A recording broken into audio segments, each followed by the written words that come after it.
research is really about the problems that are inherent in complex global supply chains. So what we're really trying to do is offer tools and techniques to companies to try and prevent environmental disasters and to try and better the working conditions throughout their supply chains.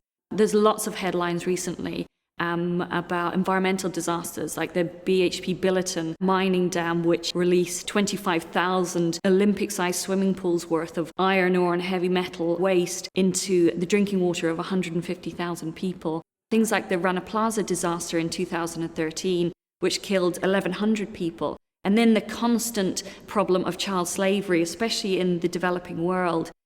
For example, it's estimated at the moment that there are 40,000 children in the Democratic Republic of Congo involved in mining and child slavery within that, and 20,000 children in the mica mines in India. That's the sparkly, glittery stuff that's in appliances and makeup, and most of those children are girls. I think it's those sorts of issues that were really driving our research. What we wanted to do was build a tool, a model that companies could use to understand, what types of information they needed to collect and needed to release.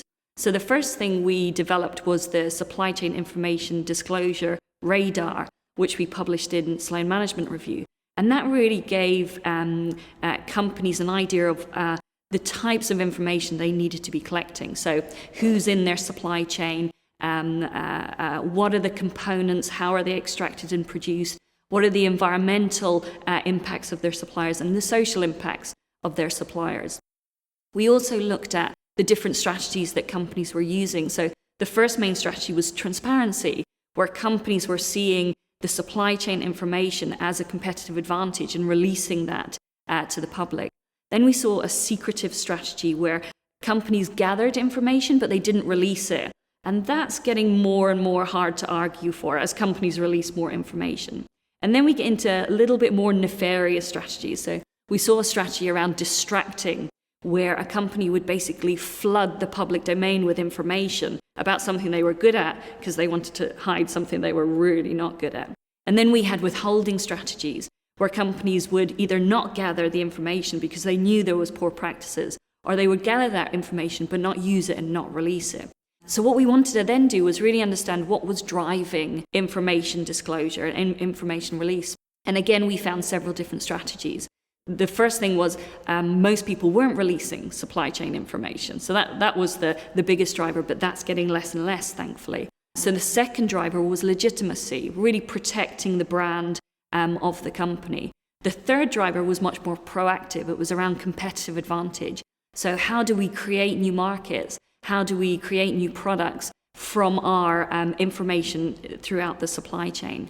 And then the final one was ethical leadership. So companies saw it as their moral duty to be benefiting society. So a good example of that was Patagonia and the way that they worked with their suppliers to align their values. And they would choose their suppliers based on those values. So what we found from those drivers were certain outcomes for the competitive advantage and the ethical leadership companies. And they had much more visibility and control in their supply chain. So what that did was really gave them instant responses, very proactive responses when things did go wrong, and things always go wrong within supply chains.